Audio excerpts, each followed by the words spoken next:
Jennifer Girardot. On April 23, 2018, a breaking and entering in Radnor Township, Pennsylvania, ended in a carefully planned execution that shocked the nation. Jennifer Girardot, 47, had spent months preparing for this moment, transforming her pain into a deadly plan that would claim 2 lives in a suburban home. The meticulous nature of her preparations would reveal a woman pushed beyond her limits, consumed by betrayal, and determined to take back control in the most final way possible. The story began in August 2017, when Jennifer discovered her husband Mark's relationship with another woman. Meredith Chapman was the Assistant Vice President of Marketing at the University of Delaware. While she was a high-ranking official, she was Mark's colleague and peer. For Jennifer, this discovery unleashed an obsession that consumed her final months, turning every waking moment into surveillance and planning. What pushed a woman to cross such a devastating line? Jennifer's preparation was extraordinarily meticulous. She installed GPS tracking devices on both Mark's and Meredith's vehicles, labeling Mark's tracker Mark Liarjerk and Meredith's M-Whore in a display of her growing rage. She planted listening devices in Mark's office at the university, then spent countless hours transcribing every conversation between the couple. On March 20th, 2018, just weeks before the fatal evening, she purchased a weapon, then dedicated time at a firing range perfecting her aim and familiarizing herself with the mechanics. The surveillance revealed everything about the relationship. Jennifer knew Mark's schedule down to the minute, Meredith's daily routines, and exactly when they would be together. She recorded their intimate moments, listened to their plans for a future that didn't include her, cataloging every detail that deepened her sense of betrayal and loss. In emails sent to family members explaining her planned actions, she framed everything as necessary payback, a final act of control in a situation where she felt completely powerless and replaced. On that April evening, Jennifer rented a car under a false pretense to avoid any connection to her movements. She disguised her appearance and arrived at Meredith's Radnor Township home well before Mark was expected. Jennifer broke the glass of a back door to enter the home, and then meticulously cleaned up the shards with a specialized vacuum she had brought with her, ensuring Meredith would not realize someone was inside until it was too late. When Meredith entered her own residence after work, completely unaware of what awaited, Jennifer was positioned and waiting. The confrontation was brief and fatal, ending with Meredith shot multiple times in her own hallway. Mark arrived at the home minutes later, expecting to find Meredith alone, only to discover the unthinkable scene that would haunt him forever. Police responding to Mark's frantic call found Jennifer's body near Meredith's, the weapon positioned beneath her. She had taken her own life immediately after ending Meredith's, leaving behind an extensive trail of digital evidence that told the complete story of her months-long descent. The investigation revealed text messages Jennifer had sent Mark throughout that final day, filled with anger, accusations, and finality. Neighbors reported seeing an unfamiliar woman near the property earlier that afternoon, behavior that seemed unusual but not threatening. The GPS devices recovered from both vehicles, the sophisticated listening equipment found in Mark's office, and rental car receipts all pointed to planning that had consumed Jennifer's life for months. How did investigators piece together the final hours and months? Comprehensive forensic analysis confirmed the detailed timeline. Evidence showed Jennifer had broken into the home hours before Meredith's arrival, positioning herself and waiting with cold calculation. Gunshot residue on her hands, fingerprints throughout the home's entry points, and the weapon itself provided irrefutable physical evidence. Digital forensics revealed the months of surveillance, showing a clear progression from initial discovery of the affair to growing obsession to final, deadly action. No trial would ever take place. The case officially closed as one life deliberately taken and another ended by choice. leaving two families permanently destroyed and a community searching for understanding about warning signs missed and pain hidden. Mark later expressed profound regret in both a published book and extensive media interviews, acknowledging not only the pain his choices had directly caused, but also the warning signs of Jenner's deteriorating state that he had failed to recognize or act upon during those critical final months. While one tragedy unfolded in private homes, the next case would become a media sensation that changed how the nation viewed certain relationships. Pamela Smart. On May 1st, 1990 in Derry, New Hampshire, a staged break-in ended with a fatal shooting that initially appeared to be a tragic random act targeting a young newlywed. But the truth behind Gregory Smart's ending was far more calculated than investigators first imagined, involving his wife Pamela, a group of teenagers, and a conspiracy that would become one of America's most infamous cases, eventually inspiring films and countless media examinations. Pamela Smart, 22 years old and recently married, worked as a media coordinator at Winnicott High School in Hampton, where she met a group of students who would become central to her scheme. Gregory Smart, 24, was shot once in the head inside the couple's condominium in what investigators initially believed was a burglary gone terribly wrong. The scene showed clear signs of forced entry, various missing items from the residence, and all the hallmarks of apparent random targeting by unknown intruders looking for valuables. But what the crime scene couldn't immediately reveal was the web of manipulation and planning that had led to this carefully orchestrated moment. Pamela had developed an inappropriate relationship with Billy Flynn, a 15-year-old student that extended far beyond any acceptable professional or personal boundaries. She methodically used this connection to orchestrate her husband's permanent elimination, motivated by a dangerous combination of romantic entanglement with the teenager and substantial financial gain from insurance policies. A $140,000 life insurance policy stood to benefit Pamela significantly, and ending her marriage through this method cleverly avoided the complications, delays, and financial divisions that would come with a traditional separation or legal proceedings. The planning involved multiple participants beyond just Flynn. Flynn recruited 3 friends to help execute the carefully designed plan, entering the Smart condominium while Pamela had arranged to be conveniently away with a manufactured alibi. According to their later testimony, they forced Gregory to his knees in his own living room before carrying out the fatal shooting, then deliberately staged the scene to suggest a burglary by taking specific items and creating visible signs of forced entry. The group even took time to ransack certain areas to make the break-in appear authentic and random. How did law enforcement eventually uncover the truth hidden behind the carefully staged scene? The critical breakthrough came through conversations among the participants themselves, as the weight of what they had done began to fracture their unity. One individual involved in the conspiracy began cooperating with authorities, eventually making the crucial decision to wear a recording device during subsequent conversations with Pamela. These wiretapped conversations captured Pamela candidly discussing the plan, her direct involvement in orchestrating events, and her thoughts about the aftermath and investigation. The recordings became the prosecution's single most powerful piece of evidence, impossible for the defense to explain away. The trial in March 1991 became an unprecedented media spectacle, representing one of the very first criminal proceedings to be televised gavel to gavel across the United States.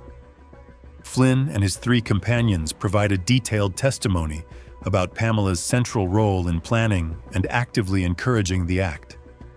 They described specific conversations where she outlined the necessity of eliminating Gregory, discussed optimal timing for the attack, and provided them with keys for access to the condominium. The jury heard her actual voice on the wiretap recordings casually discussing the execution and strategizing about the ongoing investigation, leaving virtually no doubt about her deep involvement and leadership role in the conspiracy. The verdict came relatively swiftly after deliberation.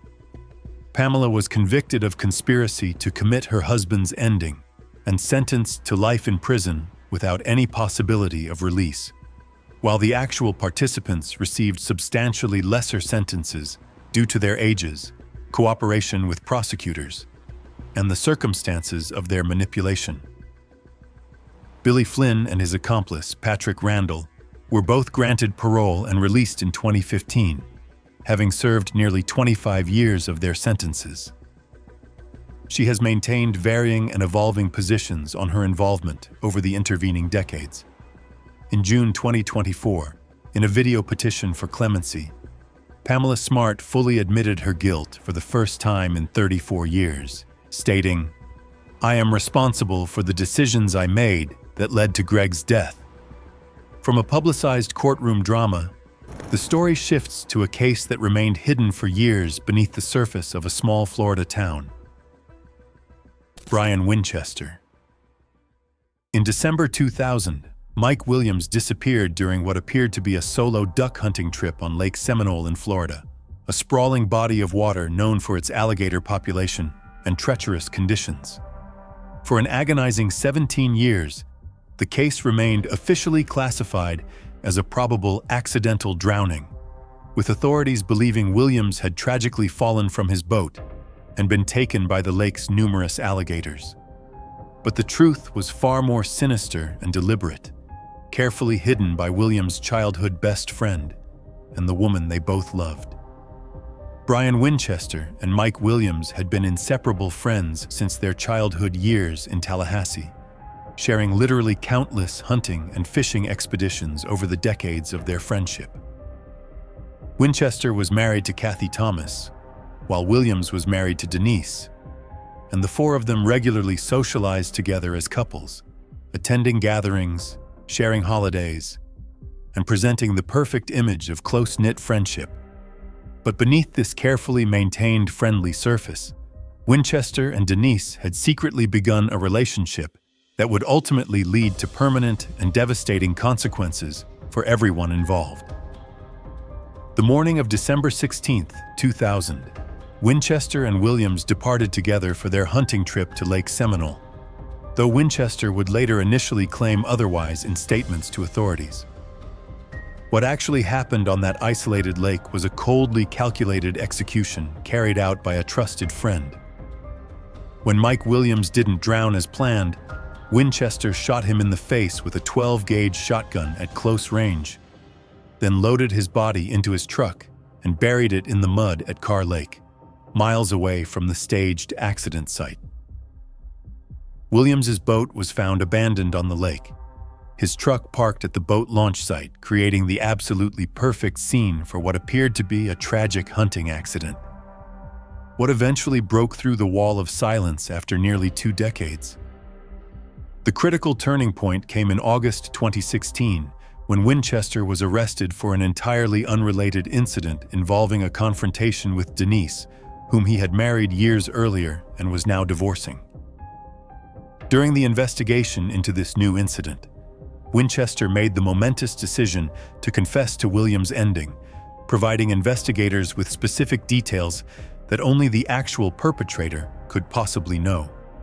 He cooperated fully by leading authorities to the burial location, where Williams's remains were finally recovered an almost unbelievable 17 years after his disappearance.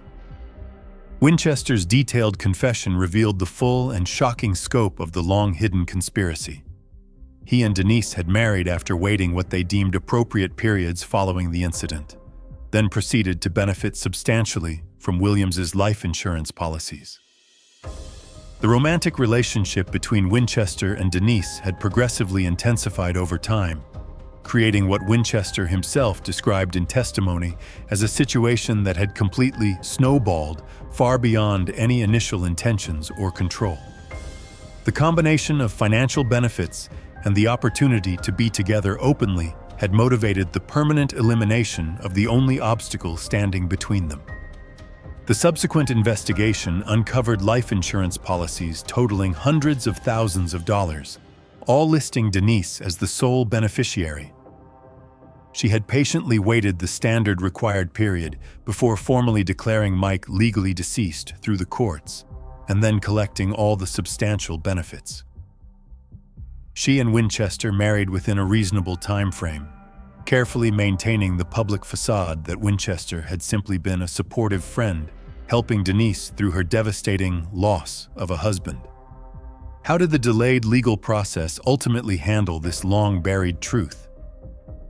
Winchester skillfully negotiated immunity from facing the most serious charges in exchange for providing detailed testimony against Denise in her trial. Under his 2017 plea deal, Winchester was granted immunity from murder charges in exchange for his testimony. His 20-year sentence was specifically for the 2016 kidnapping of Denise Williams. This controversial prosecutorial arrangement sparked widespread debate about the fairness of such deals and whether the value of securing cooperation justified allowing the actual killer to escape conviction. Denise Williams was arrested and formally charged with being directly involved in orchestrating her husband's calculated elimination. Her 2018 trial featured Winchester's extensive and detailed testimony about every aspect of the planning and execution of the deadly scheme. He described specific conversations about the insurance money they would receive, detailed discussions about the absolute need to permanently eliminate Mike, and the careful logistics required to make the ending appear completely accidental. The jury convicted Denise of conspiracy and being an accessory to the act, resulting in a life sentence without any possibility of parole. While this case took years to surface, the next would be solved through words its perpetrator had written long before the event took place. Nancy Crampton Brophy. On June 2, 2018, Daniel Brophy was working alone in the early morning hours at the Oregon Culinary Institute in Portland when he was shot multiple times in an attack that seemed completely random and senseless. The 63-year-old chef and respected instructor was discovered in the professional kitchen area. His life brutally ended in what initially appeared to law enforcement to be an inexplicable random act with no clear motive or suspects. But investigators would soon discover something extraordinary. His wife, a struggling romance novelist, had been researching and writing about this exact type of scenario for years before it became her reality. Nancy Crampton Brophy, 68 years old at the time, was a self-published romance novelist who frequently wrote about relationships, passion, betrayal, and often much darker themes involving deception and planning. In a now infamous 2011 essay provocatively titled "How to Murder Your Husband," she had written extensively and in surprising detail about various methods one might theoretically use, discussing everything from different types of weapons and their advantages to creating believable alibis and avoiding detection. When her own husband was found shot under suspicious circumstances, this essay would become absolutely central to understanding her actions and motivations. At the time of the murder, Daniel and Nancy Brophy had been married for 19 years since 1999, though they had been a couple for over 2 decades, consistently presenting to friends and family the image of a stable, loving partnership built on mutual support and shared interests. Daniel worked steadily as a chef instructor at the Culinary Institute while Nancy pursued her writing career with dedication, though it had unfortunately not achieved anywhere near the level of financial success she desperately desired or had hoped for. Financial records examined during the investigation would later reveal significant and mounting pressures, including substantial accumulated debt, and the powerful allure of multiple life insurance payouts that would completely ease these overwhelming burdens and transform her financial situation. What specific evidence ultimately connected Nancy to her husband's calculated ending?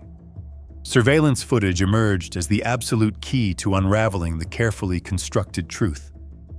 Security cameras positioned throughout the area captured Nancy's distinctive vehicle traveling near the Culinary Institute around the precise time of the fatal shooting. completely contradicting her initial adamant claims of being elsewhere that morning. The detailed footage showed her vehicle arriving in the vicinity well before the incident occurred, and then leaving relatively shortly after, creating a timeline that matched almost perfectly with investigators' estimated time window for Daniel's ending. Further deep investigation revealed that Nancy purchased a separate ghost Glock barrel and slide on eBay to swap onto her legal firearm, a tactic she had specifically researched to ensure the ballistics would not match her registered weapon. Her evolving explanation that these weapon components were purely for creative research purposes seemed increasingly hollow and unconvincing given all the other accumulating circumstances and evidence. The financial motive became progressively clearer and more compelling as investigators thoroughly examined all existing insurance policies and beneficiary designations.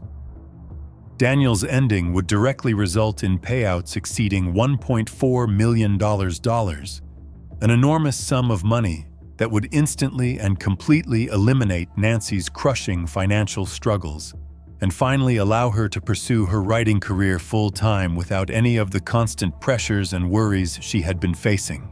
How did Nancy specifically respond when directly confronted with the mounting evidence? During multiple police interviews conducted over several sessions, Nancy's explanations and stories shifted noticeably and suspiciously as each new piece of evidence emerged and was presented to her. She initially denied completely being anywhere near the institute that morning, then eventually admitted to perhaps driving by the area but insisted she absolutely never entered the building. She denied purchasing any weapon parts whatsoever, then later acknowledged making the purchases but continued claiming they were purely for legitimate research into her fiction writing.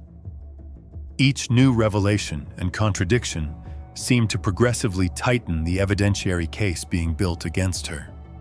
The highly publicized 2022 trial featured her detailed essay as a key piece of evidence, with prosecutors arguing forcefully that it clearly showed both planning and specialized knowledge of exactly how to carry out such an act successfully.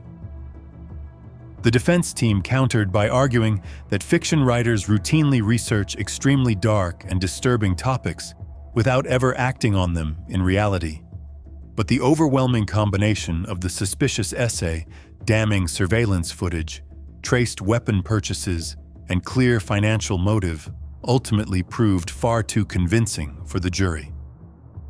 As this case demonstrated planning through writing, the next would involve a confrontation that its perpetrator claimed was entirely unplanned. Candy Montgomery. On June 13, 1980, in the small suburban community of Wiley, Texas, Betty Gore was found deceased in her home, having suffered an absolutely horrific 41 strikes from an axe in what remains one of the most brutal and shocking scenes investigators had ever encountered. The devastating scene suggested extreme emotion and loss of control rather than any calculated or coldly planned action.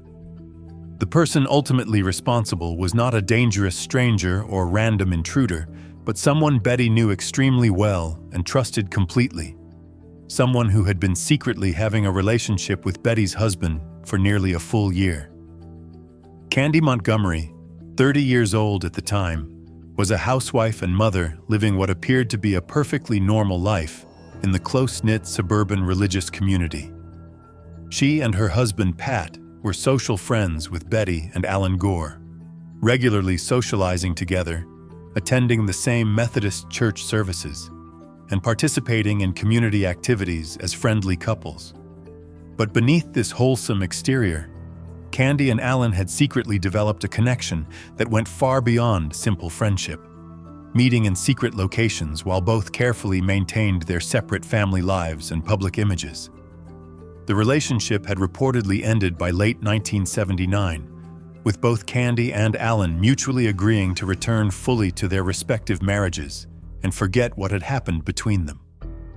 But on that fateful June morning, Candy visited Betty's home on what seemed like a completely innocent errand to pick up a swimsuit for one of the Gore family's children. What happened next during that seemingly routine visit would become one of the most intensely debated and analyzed confrontations in American criminal history. What specific circumstances led to such an overwhelmingly extreme response during this visit? According to Candy's later detailed testimony provided in court, Betty directly confronted her about the relationship with Alan, having apparently discovered or suspected the truth. The initially calm conversation escalated dramatically and rapidly into an increasingly heated physical altercation, during which Betty struck Candy hard and then retrieved a large axe from the garage.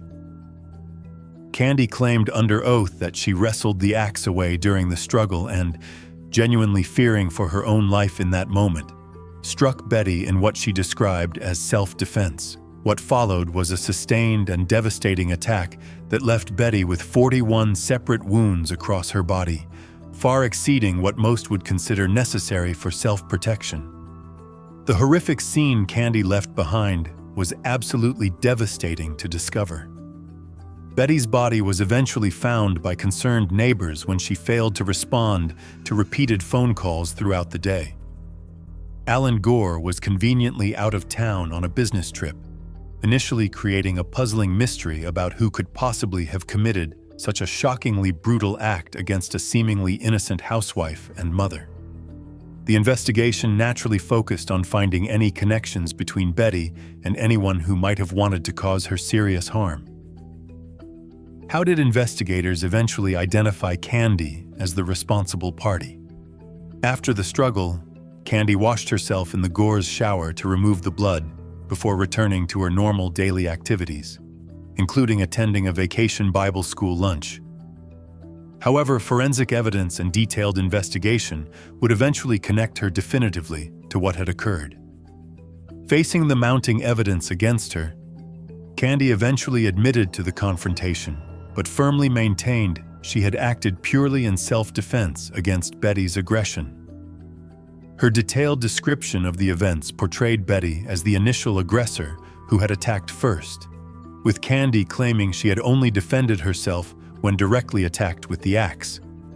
However, the sheer number and extreme nature of the wounds strongly suggested something that went far beyond simple self-defense to many observers. The 1980 trial became an absolute sensation throughout Texas, with the local community deeply and bitterly divided over whether Candy's actions genuinely constituted legitimate self-defense or something far more serious and criminal. The defense team brought in specialized psychological experts who testified extensively about dissociative reactions and temporary psychological states, arguing persuasively that Candy had experienced a genuine psychological break during the confrontation that explained the excessive nature of her response. The prosecution argued forcefully that 41 separate strikes went far beyond any reasonable or justifiable defense, strongly suggesting conscious intent and sustained aggression rather than a momentary defensive reaction. They pointed to her methodical cleanup of the scene afterward and her initial complete denials to investigators as clear evidence of consciousness of wrongdoing rather than legitimate defense. After careful deliberation, the jury ultimately acquitted Candy of all criminal charges, accepting the self-defense argument despite the brutality of the attack. The controversial verdict sparked immediate and intense public outcry, with many firmly believing the outcome was fundamentally unjust given the horrific nature of Betty's injuries.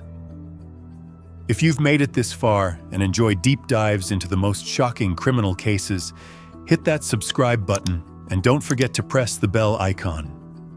From an acquittal that sparked fierce debate nationwide, the next case would involve a calculated execution that left absolutely no room for questions about intent. Shauna Nelson. On January 23, 2007, in Greeley, Colorado, Heather Garris was shot execution-style as she left her shift at a credit union. The killer wore a mask resembling the Grim Reaper, adding a chilling element to what was actually a carefully planned act of revenge. The person behind the mask was Shauna Nelson, 33, a police dispatcher whose relationship with Heather's husband had ended months earlier.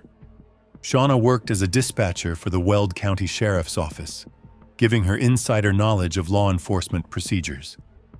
She had been involved with Ignacio Garaus, a Greeley police officer married to Heather, and the relationship had produced a son. When Ignacio chose to end things and recommit to his marriage, the rejection created a dangerous obsession. She began focusing her anger on Heather, viewing her as the obstacle preventing Ignacio from returning.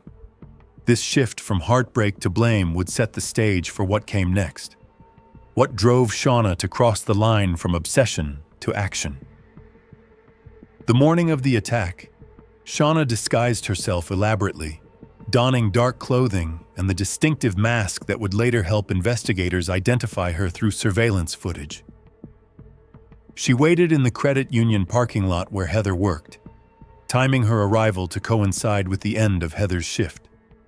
As Heather walked to her vehicle, completely unaware of the danger waiting, Shauna approached and fired multiple shots at close range, including a fatal shot to the head. The attack was witnessed by multiple people in the parking lot, including Heather's own son, who had been waiting in the car. The witnesses described the shooter's unusual appearance and the deliberate execution-style nature of the shooting. Heather collapsed immediately, and despite rapid emergency response, she was pronounced deceased at the scene immediately. The brutality and public nature of the attack shocked the community. Investigators immediately recognized this was not a random act.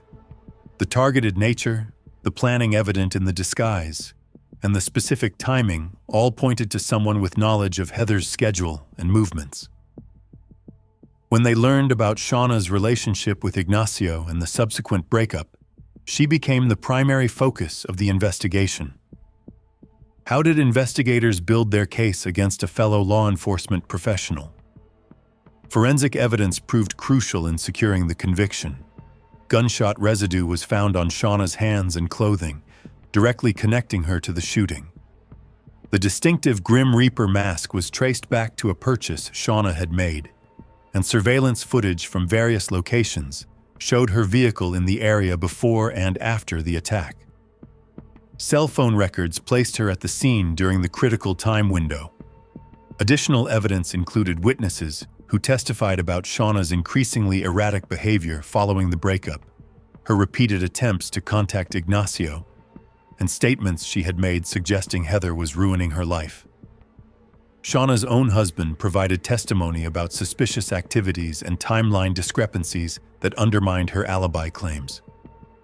The March 2008 trial presented overwhelming evidence of premeditation and intent.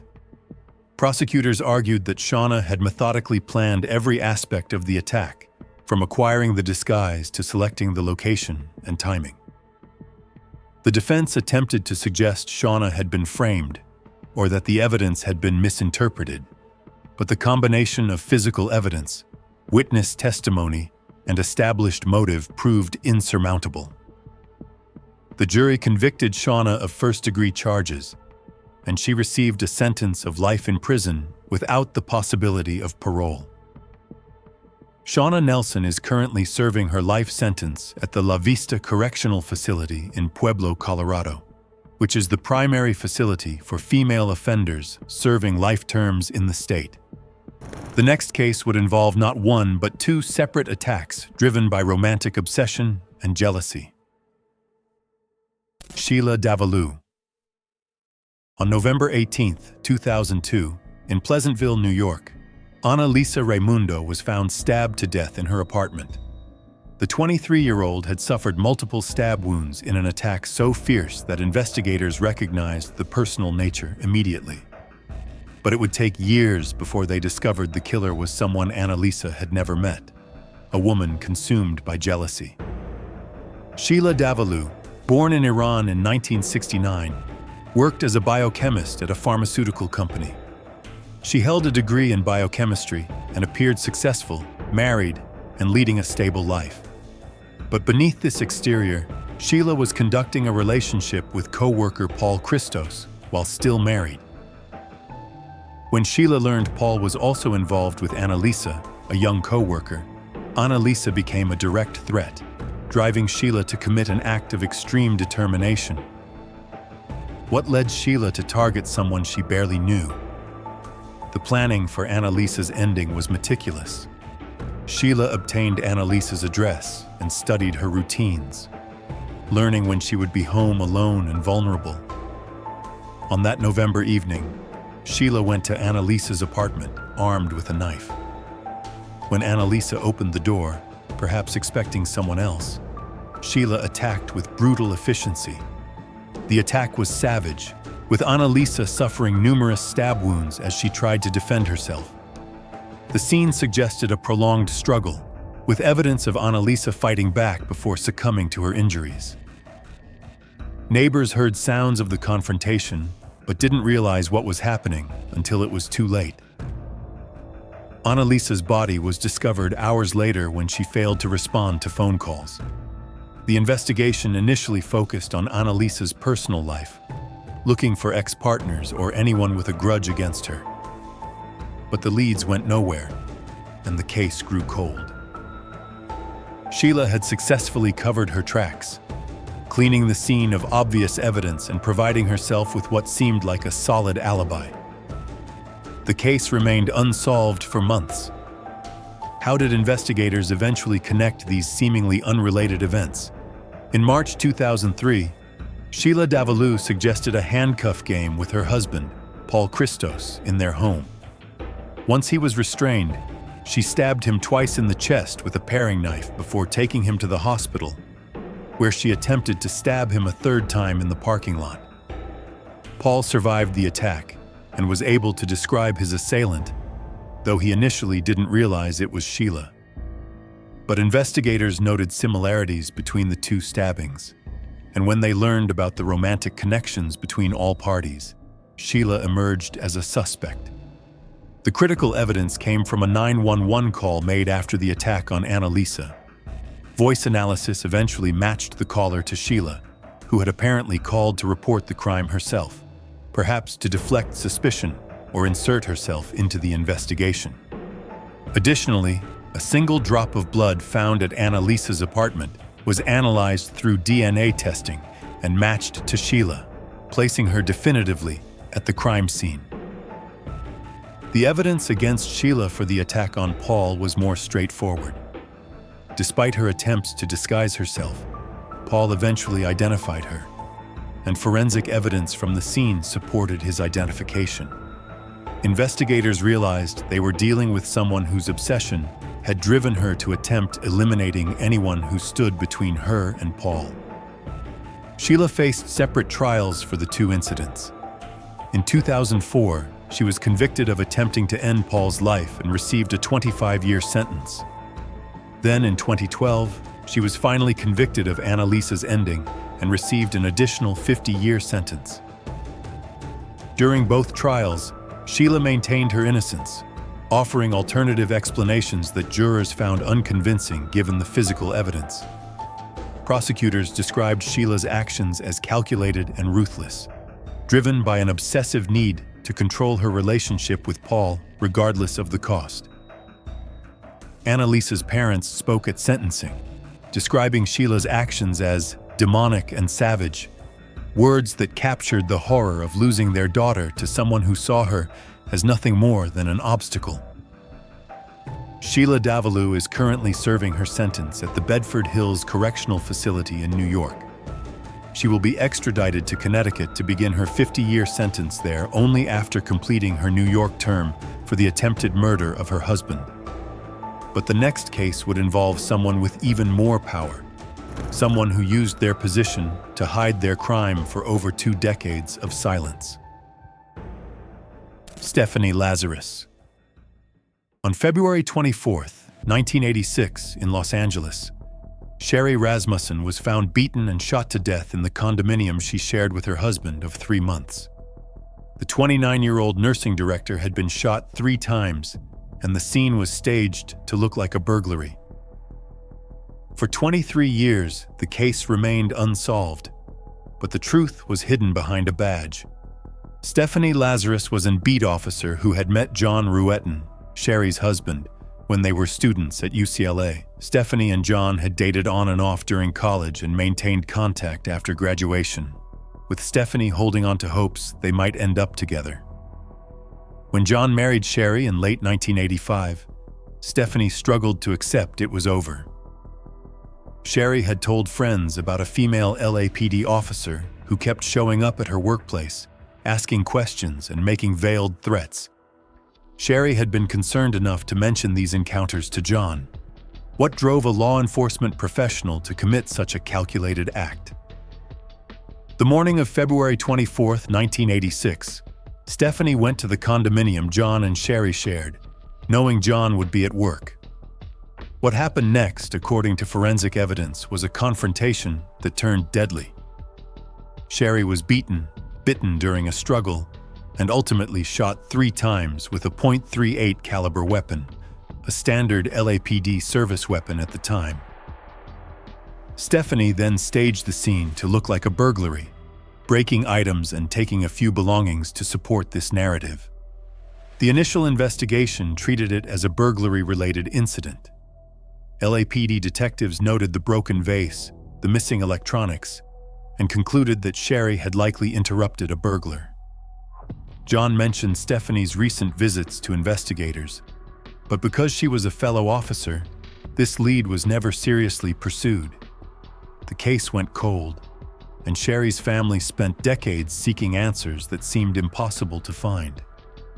How did investigators finally solve a case that had been cold for over 2 decades? The breakthrough came in 2004, when DNA technology had advanced enough to test evidence that had been preserved from the crime scene. A bite mark on Sherry's arm had preserved saliva, and when this was tested, it produced a female DNA profile that didn't match anyone in the criminal database. Investigators began looking at Sherry's personal life again, and John's mention of Stephanie from decades earlier took on new significance. In 2009, detectives arranged to collect Stephanie's DNA surreptitiously by retrieving a cup she had used and discarded. When the DNA from the cup matched the DNA from the bite mark, they had their killer. Stephanie was arrested at LAPD headquarters, where she still worked as a detective, shocking her colleagues who had known her for years and never suspected her involvement in the 1986 case. The arrest created waves throughout the LAPD and the broader law enforcement community. Here was a detective who had worked cases, testified in court, and maintained the appearance of a dedicated professional while hiding the fact that she had committed the very type of crime she was supposed to solve. The irony was not lost on anyone involved in the case. Stephanie's 2012 trial was closely watched, with the prosecution presenting the DNA evidence, testimony about the prior relationship, and expert analysis of the staged burglary scene. The defense argued that the DNA could have been deposited innocently during an earlier confrontation, and that the case against Stephanie was built on circumstantial evidence. But the jury found the DNA evidence combined with the relationship history compelling. The jury convicted Stephanie of first-degree charges, and she received a sentence of 27 years to life in prison. Stephanie is currently incarcerated at the California Institution for Women in Chino, California. In late 2023, a California parole board initially recommended Stephanie Lazarus for parole. However, following significant public outcry and a request for review, the governor or the full parole board rescinded/denied the release in 2024 and early 2025, and she remains incarcerated as of January 2026, from a case hidden for decades beneath bureaucratic silence. The next would involve modern technology exposing a conspiracy of betrayal. Nikki Ensel. On January 2, 2020, in Dickinson, North Dakota, Chad Ensel was shot and his home set ablaze in what initially appeared tragic. The 42-year-old oil field worker was found deceased in the burned residence. But investigators uncovered a conspiracy involving Chad's wife, Nikki, and her lover, driven by insurance money. Nikki Ensel owned a baking business and appeared to be a devoted wife and mother. But she had been conducting a relationship with Earl Howard for years, and both wanted to be together permanently. The obstacle was Chad, whose life insurance would provide substantial financial benefits. The plan called for Chad to be shot while he slept, then the house set on fire to destroy evidence.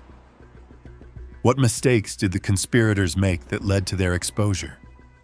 On the night of January 2nd, 2020, Nikki claimed she was at a hotel working on her baking business, establishing what she thought was a solid alibi. According to the investigation, Earl went to the Ensel home and shot Chad as he slept, then set fire to the residence using accelerants. The fire was discovered by neighbors who called emergency services, but by the time firefighters could enter, Chad was already deceased. First responders found Chad Ensel in his bedroom with 2 gunshot wounds. The medical examiner quickly confirmed he was deceased before the fire was started, as there was no soot in his lungs or carbon monoxide in his blood. This immediately changed the investigation from a possible accident to a clear case of arson and elimination.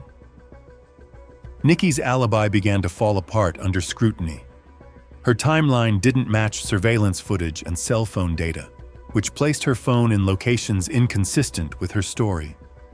She claimed she had worked on her baking until 2:42 a.m., but investigators found no evidence supporting this claim. Her phone records also showed extensive communication with Earl in the hours before and after Chad's ending. Earl Howard became a critical witness when he agreed to cooperate with authorities. He provided detailed testimony about the planning of the attack and his role in carrying it out, confirming that Nikki had been the driving force behind the conspiracy. He described conversations where Nikki discussed the insurance money they would receive and their plans for a future together once Chad was out of the picture. The physical evidence supported Earl's account. Investigators found gunshot residue, traced the weapon, and documented the use of accelerants in starting the fire. Surveillance footage from various locations showed movements consistent with Earl's testimony about his activities that night. Cell phone records provided a timeline that contradicted Nikki's alibi and showed coordination between the 2 conspirators. Nikki's October 2022 trial featured extensive evidence of the conspiracy. Prosecutors presented Earl's testimony, the forensic evidence, phone records, and financial documents showing the insurance policies that would benefit Nikki. The defense argued that Earl had acted alone and was now trying to blame Nikki to reduce his own sentence. But the documented communications between them undermined this argument. Nikki Ensel was convicted of conspiracy to commit murder, conspiracy to commit arson, and conspiracy to commit tampering with physical evidence. The accessory terminology was part of early charges, but was upgraded to conspiracy to reflect her role as a co-planner. Nikki Ensel was sentenced to life in prison with the possibility of parole. However, under North Dakota's 85% rule for violent crimes, she must serve at least 31 years of her life sentence before being eligible, making her earliest parole date in late 2051. Nikki filed appeals challenging various aspects of her conviction, all of which were rejected by the North Dakota Supreme Court in 2023. She continues to maintain her innocence, claiming Earl acted independently, though the evidence presented at trial contradicted this claim. In January 2024, Earl Howard was sentenced to 25 years in prison with 11 years suspended after pleading guilty to a reduced charge of accomplice to murder as part of a plea agreement in exchange for his testimony against Nikki. Nikki is currently serving her sentence at a North Dakota correctional facility for women, where she will likely spend the rest of her life. The final case would show how modern encrypted digital communication couldn't hide a deadly conspiracy. Monica Cementilli. On January 23, 2017, in Woodland Hills, California, celebrity hairstylist Fabio Cementilli was found stabbed to death in his backyard. The 49-year-old stylist to the stars had suffered over 70 stab wounds. The initial investigation looked at robbery, but lack of forced entry shifted focus to those closest to Fabio. Monica Cementilli appeared devastated, presenting herself as a grieving widow. But investigators discovered she had been conducting a relationship with Robert Louis Baker, communicating through encrypted messaging apps in the months before Fabio's death.